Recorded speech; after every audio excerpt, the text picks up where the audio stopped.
La niebla en Whitechapel era un monstruo por sí misma, una bestia que engullía los callejones con una voracidad silenciosa.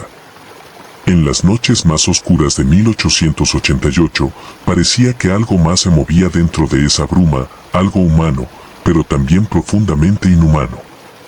Algo que aguardaba en las esquinas, respirando al ritmo de un corazón que latía por el caos. Aquel algo se conocía como Jack el Destripador. Suscríbete para ver más historias todas las semanas. La historia empezó como todas las pesadillas, con un susurro. El 31 de agosto, cuando el cuerpo de Marian Nichols fue encontrado en Bucks Row, los habitantes de Whitechapel comenzaron a temerle a la noche. Su garganta estaba seccionada hasta el hueso, su abdomen abierto como si la oscuridad misma la hubiera devorado. Los detectives de Scotland Yard no tenían pistas, solo un mar de sangre y rumores. «Es un hombre», decían algunos. «Es un demonio», susurraban otros. Pero todos coincidían en una cosa: el destripador era un artista.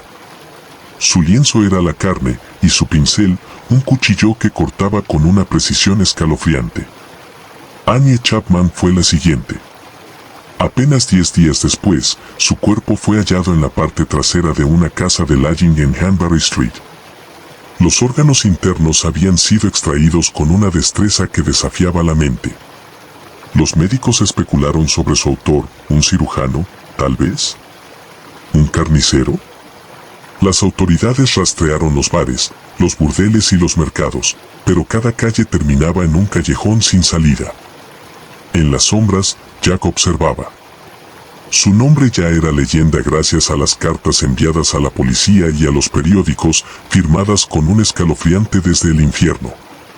Una tinta negra y envenenada goteaba de cada palabra, como si su misión no fuera solo matar, sino sembrar el terror. El 30 de septiembre, la noche del doble evento, el horror se multiplicó. Elizabeth Stride fue hallada con un corte limpio en la garganta, como si el asesino hubiera sido interrumpido. Apenas unas horas después, el cuerpo de Catherine Adams fue descubierto en Mather Square. Aquí, Jack no fue contenido. Su cuchillo danzó con la carne, cortando, desmembrando, dejando un rastro de pesadilla que solo podía ser obra de alguien que no conocía el miedo. El macabro espectáculo llegó a su cumbre con Mary Jane Kelly, la última víctima conocida. Su cuerpo fue hallado en la habitación donde vivía, reducido a poco más que una masa irreconocible de carne y sangre. La escena era tan brutal que incluso los investigadores más endurecidos palidecieron al verla. Era como si Jack hubiera canalizado toda la oscuridad de Whitechapel en ese cuarto. El terror no residía solo en los asesinatos, sino en el silencio que le seguía. No había huellas, no había testigos. Solo la constante certeza de que el monstruo seguía caminando entre ellos, escondido tras un rostro ordinario. La policía detuvo a sospechosos, pero ninguno encajaba completamente.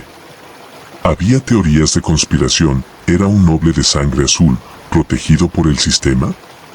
¿Un doctor lunático, tal vez? ¿O, como sus críticos más paranoicos temían, era algo sobrenatural? Jack se desvaneció como había llegado, desapareciendo entre la niebla que lo había creado. Pero su sombra nunca se fue. El eco de sus crímenes resonó a través de las décadas, inspirando a escritores, cineastas y teóricos de la conspiración. Los pasajes de Whitechapel se convirtieron en atracciones macabras, donde los guías relataban los detalles como si fueran cuentos para asustar a los niños. Sin embargo, algo más oscuro permanecía en los callejones de Londres, algo que no podía explicarse con palabras. Había noches en las que la niebla se espesaba más de lo habitual, y aquellos que se atrevían a caminar solo sentían una presencia a su lado, una sombra que nunca podían ver del todo. Algunos decían que Jack nunca se había ido, que su misión no había terminado. Otros, más sensatos, afirmaban que solo eran los ecos del miedo, jugando con las mentes de los vivos. Pero en un rincón olvidado de Whitechapel, en una pared donde la niebla rara vez se dispersa, hay un grabado que nadie reconoce haber hecho. Una sola palabra, escrita en algo que no es pintura: Jack.